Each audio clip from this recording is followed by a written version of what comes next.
Bonjour à toutes et à tous. Bienvenue pour cette conférence de presse d'avant-match Toulon hier. Alors ça fait un moment qu'on ne s'est pas vu, coach, avec ce week-end sans match officiel. Victoire à Saint-Maur, victoire chez les leaders du classement, qui étaient invaincus jusqu'à présent. J'imagine que ça a fait beaucoup de bien au groupe, à l'équipe, à vous aussi et au staff. Comment vous avez vécu ce match et qu'est-ce que ça vous a apporté? Écoute, c'est sûr que... bonjour déjà tout le monde. C'est sûr que de gagner à l'extérieur, c'est bien. Et bon, d'autant plus chez une bonne équipe de Saint-Maur qui était première au classement, qui était invaincue. Je pense qu'on a fait un match correct. On a fait un match à l'état d'esprit. On a été joueur jusqu'au but. Il a pris le but. Je pense qu'on s'est évertué. Et ça a été un réflexe de défendre notre résultat.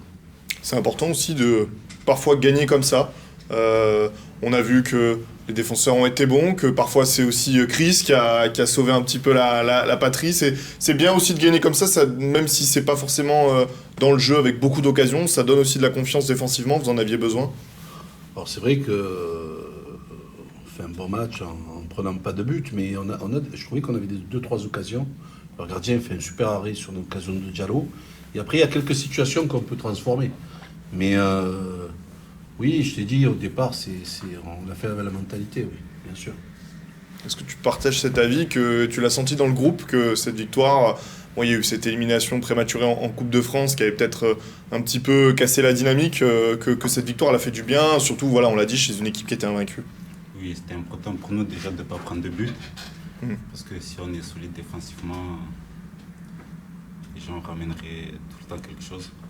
Donc là, on a fait le taf et ouais, c'est parfait. Je le disais, donc ça faisait quelques temps qu'on ne s'était pas vu parce que donc c'était week-end de Coupe de France la semaine dernière. Comment vous avez organisé ça, vous c'est des choses qui vont se reproduire évidemment dans le futur avec ces matchs de Coupe de France. Comment vous organisez ça et ces coupures entre guillemets? Et il y aura une coupure tous les 15 jours jusqu'à quasiment la trêve. Là, on a fait un match amical contre Rousset. Et la semaine prochaine, on fera un match amical. L'équipe, elle n'a pas été déterminée encore. On attend une ou deux réponses, mais à chaque fois, on fera pour compenser un match amical. C'est important. Alors, voilà, on pourrait aussi se dire, ça fait un week-end de repos, les joueurs physiquement seraient mieux, mais pour vous, c'est important qu'ils puissent enchaîner. Ce rythme-là, il est important. La Coupe de France, on voulait passer. D'ailleurs, on menait 2 fois au score, on a perdu au pénalty. Ouais, si on avait passé 3-4 matchs, ça aurait été bien. Ça aurait été bien pour donner du temps de jeu à tout le monde, pour réguler le niveau de chacun, ça aurait été bien. Sur ce match amical, quel enseignement vous en tirez? Où est-ce qu'on peut en tirer d'ailleurs? Je sais pas. Et on a envoyé la moitié de l'équipe jouer avec la moitié, 6-7 joueurs avec la réserve, 5-6. Et le reste, on est allé jouer. Les internationaux, ils sont allés faire. Il y a Ahmed et Gabi Walembe qui sont partis faire la qualification Coupe du Monde. Alors maintenant, ce sera hier, à domicile. Avant de parler d'hier, déjà à vous, vous restez sur 2 résultats un peu plus décevants à domicile avec la défaite contre Nîmes et le match nul. Quelle ambition? Comment vous abordez cette rencontre voilà, dans votre stade à Bon-Rencontre? Écoute, on va jouer cette équipe de hier, cette bonne équipe de hier qui n'est pas dans une bonne phase. Mais tu as dit tout à l'heure qu'on était content d'être allé gagner à l'extérieur. Ça serait bien de concrétiser une bonne fois pour toutes une victoire à l'extérieur. Et ça passe par ce derby. Maintenant, ça va être un match âpre, ça va être un match très disputé. À nous d'être présents, à nous d'être motivés, déterminés. Est-ce que Ahmed, tu as senti aussi dans le groupe que voilà, ce match, on va y revenir après, c'est un derby. Voilà, vous avez envie de valider aussi les 3 bons points pris à l'extérieur il y a 15 jours. Et c'est important de bonifier ce résultat. Après, les derbies, c'est toujours bon à jouer. Et de les gagner aussi, j'en ai beaucoup joué. Ouais, c'est important de bonifier ce résultat à l'extérieur.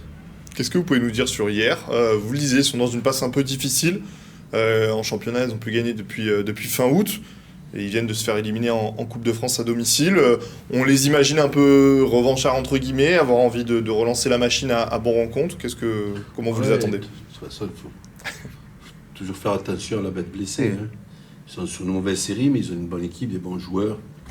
Non, on va être très méfiants. Mais moi, après, je sais pas dans quelle optique ils vont venir pour essayer de prendre des points ou de défendre ou de contrer. Nous, il faudra qu'on soit présent et qu'on fasse preuve de beaucoup d'ambition et de détermination. Voilà, si on veut avancer dans ce championnat, voilà, il faut être capable de battre hier, sinon, voilà, c'est tout. Voilà, on va se poser 100 000 questions. Hein. Si on n'est pas capable de battre hier chez nous avec l'effectif qu'on a, voilà. Après, s'il y a un fait de jeu comme à Rousset, ou voilà, on marque le premier but, ils ne nous le comptent pas, le leur il est hors jeu, on prend 2 rouges, bon, c'est une chose. Et bon, si on se concentre sur le jeu, on a ce qu'il faut pour battre hier, bien sûr. On a fait de nombreuses conférences de presse, vous prenez aussi beaucoup pour vous les choses, notamment quand il y a des défaites, vous assumez beaucoup vos responsabilités. Est-ce que vous avez envie aussi, par ce message-là, de mettre un peu la pression aux joueurs en disant à un moment donné, il faut aussi que les joueurs se responsabilisent et se donnent les moyens d'y croire? On a tous une part de responsabilité. Moi, j'ai la plus grande. Je suis le coach. Quand ça va pas, le premier fautif, c'est le coach. Mais ça je t'apprends rien, c'est le football. Hein. C'est le football et il faut l'assumer. Moi, j'ai jamais tiré sur un joueur en disant j'ai perdu le match parce que lui il n'a pas été bon. C'est pas ma façon de faire. Je pense que c'est moi qui choisis les joueurs, c'est moi qui mets la stratégie en place. À partir de là, si je choisis le joueur qui me donne pas ce que j'ai besoin, ben c'est moi qui ai mal choisi, voilà. Mais non, cette année, j'ai des bons joueurs, j'ai des joueurs d'expérience. Voilà, il faut juste les bouger de temps en temps parce que il faut qu'ils sachent où ils sont et pourquoi ils y sont. Et à partir de là, voilà, c'est un match où c'est un derby, il va y avoir de l'enjeu, il va y avoir du monde. Donc c'est des matchs plaisants à jouer. À nous d'être présents, tout simplement. Après, si je mets pas les ingrédients qu'il faut, si je mets pas les joueurs qu'il faut, si je mets pas l'envie, la détermination qu'il faut dans ces matchs-là, le responsable, c'est le coach, bien sûr. Vous évoquez des joueurs d'expérience, vous sentez, vous le voyez, parce que vu de l'extérieur, c'est pas forcément toujours évident, que les leaders, vous commencez à voir des leaders dans ce groupe. On imagine qu'il y en avait déjà de l'an dernier, évidemment, mais voilà, ce groupe aujourd'hui, il y a ces leaders, il y a ces joueurs qui prennent la parole, qui prennent la parole dans le jeu aussi. Vous le sentez ou vous avez envie encore qu'il y en ait qui sortent un peu du bois? Moi, je trouve qu'il y a à titre personnel, j'ai des leaders techniques, j'ai des leaders de jeu. J'aimerais avoir un ou deux leaders de caractère, voilà. Voilà, des joueurs qui s'arranguent, qui se disent les choses, qui n'ont pas peur de se disputer. Après, les joueurs d'expérience, on en a, il y en a un à côté de nous. J'en ai plusieurs. Mais à l'image du football moderne, les joueurs, le leader de caractère n'existe presque plus. Voilà. On a des leaders techniques, on a des joueurs qui peuvent apporter quelque chose par leur envie. J'allais te dire un truc. Bon. C'est pas une question d'âge. Moi, je trouve que c'est l'entraînement, mais après avec les matchs, il va le devenir, je l'espère pour lui. Mais le petit Gafour, c'est un leader de caractère. Voilà. Ce qui met à l'entraînement, bon, mais maintenant il va falloir qu'il joue, mais ce qui met à l'entraînement et comment il le met, je trouve que c'est ce que moi j'aime et que j'ai besoin. Après, je trouve que les autres, il y a plus de leaders techniques, mais j'aimerais avoir un ou deux joueurs comme ça. Voilà. Je termine là-dessus, mais juste, est-ce qu'on le devient, ou est-ce que finalement on l'est un peu déjà, et si on ne l'est pas, on ne l'est pas? Comment vous voyez ça, vous? Moi, je ne vais pas te faire l'apologie ou l'historique du football moderne. Moi, j'ai joué un football méchant et agressif, où pour avoir un carton rouge, il fallait assommer quelqu'un. Aujourd'hui, tu effleures un joueur, tu as un jaune, c'est très aseptisé. Les joueurs, ils sont hyper protégés.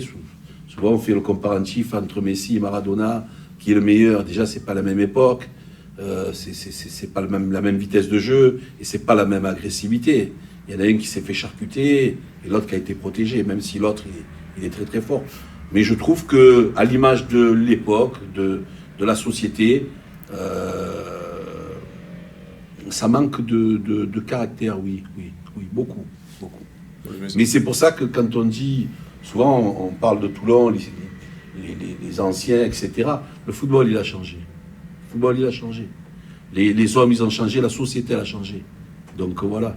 Aujourd'hui, moi j'ai joué un football à la limite. Mais aujourd'hui, non, il fait des réseaux sociaux, les joueurs se connaissent tous. Voilà, ils rentrent sur le terrain. Il n'y a pas de méchanceté déplacée. Voilà. Ça, c'est mon avis à moi, mais moi, je suis à l'intérieur. Voilà. Bon, le message est passé. Vous avez l'habitude, on présente toujours, et vous l'avez dit, vous avez commencé à le faire, le joueur qui est juste à côté de vous, vous lui donner la parole. Est-ce que vous pouvez nous en parler, joueur d'expérience, vous le disiez? International, hein, de ce fait, international comorien. Je crois qualifié pour la CAN. Hein. Et là, c'est ça. Hein. Qualifié pour la CAN et là, il revient des qualifs Coupe du Monde. Donc voilà, donc ça fait plaisir d'avoir des joueurs qui sont internationaux. Bon, cette année, ça s'est bien goupillé parce que, on va dire qu'entre parenthèses, c'est pendant la Coupe de France où ils ont fait les rassemblements. Mais c'est un joueur d'expérience qui a joué qui a baroudé dans quelques clubs, Quevilly, Martigues, même à Consola, je crois. C'est un joueur d'expérience, c'est un joueur solide, fort. Voilà, c'est une des satisfactions du début de saison. Je pense qu'il doit beaucoup mieux faire. Voilà.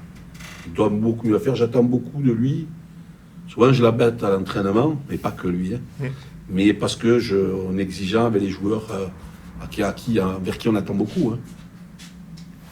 Ahmed, avec toi, pourquoi est-ce que tu as voulu rejoindre le coach et le projet du Sporting? Qu'est-ce qui t'a plu dans ce projet-là?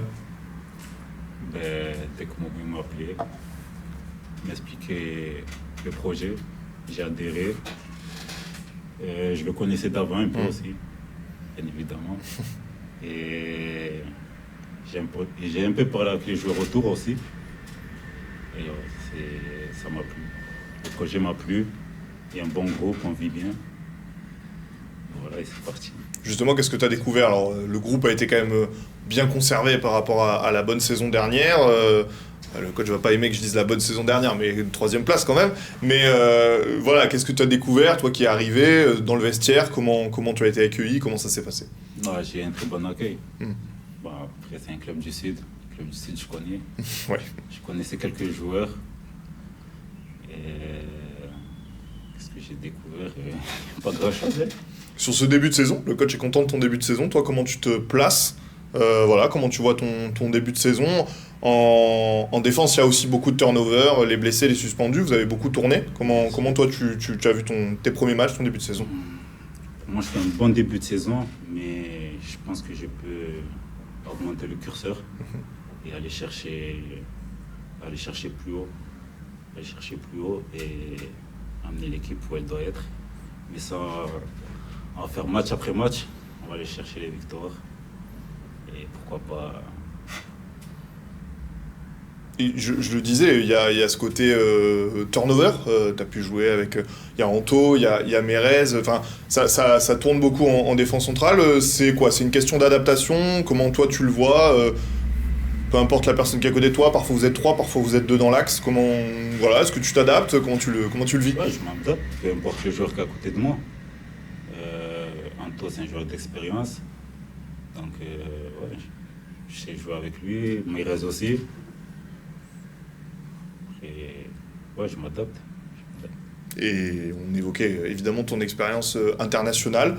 Qu'est-ce que ça t'a apporté, même là, tout récemment, le week-end dernier? Qu'est-ce que tu sens que ça t'apporte dans ton jeu de foot, mais même dans le vestiaire? On a beaucoup parlé du vestiaire juste avant. Qu'est-ce que tu sens que ça t'apporte, voilà, de fréquenter le niveau international? Déjà, c'est du très haut niveau. Je joue avec des joueurs qui jouent dans des divisions supérieures, pardon. Et ouais, le jeu va plus vite, ça veut dire qu'on doit être concentré constamment. Et ça se joue à des détails. Le coach t'a catégorisé comme un leader. C'est comme ça aussi que tu te sens. Tu apportes déjà un petit peu. Alors, peut-être pas par la parole, je sais pas encore, mais en tout cas dans l'aspect avec tes coéquipiers, comment tu te places par rapport à ça? Moi, je me vois comme un leader technique. Je suis quelqu'un de très discret, comme vous le voyez, et ouais, je suis un leader technique. Plutôt un leader technique, donc. C'est ça. Je me permets de vous poser une question, parce que c'est une question qui est un peu revenue. Il devait frapper un penalty contre Grasse. Vous l'avez rappelé au dernier moment. Est-ce qu'on peut en parler? Parce que finalement, on n'a jamais eu Non, trop mais moi, j'ai rien à cacher. le fin mot de cette histoire. J'ai rien à cacher. Bon, Je profite de sa présence pour poser la question. quand je demande les tireurs, bon, il y en a 4 ou 5 qui étaient volontaires. Il y en a un qui a été volontaire, qui n'a pas eu de place pour tirer. Bon, on va dire qu'Ahmed n'était pas trop chaud pour tirer au départ. Et après, quand c'est venu à lui, il a voulu tirer. Et moi, j'ai voulu que celui qui s'était positionné comme tireur, Okay. pour lui faire plaisir, je lui ai dit d'aller tirer. Et bon, on ne saura pas l'avenir s'il avait marqué ou pas. Et bon, au-delà de ça, peut-être que j'aurais dû le laisser tirer. Comme vous dites, on ne saura jamais. Ouais, c'est pas une excuse, mais on en avait. Enfin, nous en avait arrêté ou on en avait raté 4. C'est beaucoup quand même sur une séance. Oui. Un dernier mot peut-être, est-ce que cette petite coupure, même s'il y a eu le match amical face à Roussé, ça vous a permis de retrouver un petit peu des joueurs dans votre groupe avant cette réception? Non, à Saint-Maur, on a perdu Bouhammer, qui est blessé. Bon, Adrien Titiana, toujours convalescent, sinon Mena. Rivière, il reprend à peine. Là, on a récupéré Touré, ils viennent à peine de reprendre cette semaine. Touré et Khaled. Voilà, mais on est 22 à l'entraînement. Voilà, avec les 3-4 joueurs qui sont blessés. Voilà, bon, je pense que Nomena et Bouhammer, ça sera après la trêve, voilà, hivernale. Bouhammer, c'est quoi la blessure On attend, il y a un scanner qui va se passer, qui va se faire et on en saura plus. Et on ne prendra pas de risque, on ne pourra pas le faire jouer. C'est peut-être une ancienne fracture qui s'est réveillée. Mais on attend de voir. Et Rivière, dans 15 jours, il sera prêt. Voilà. Super, merci beaucoup.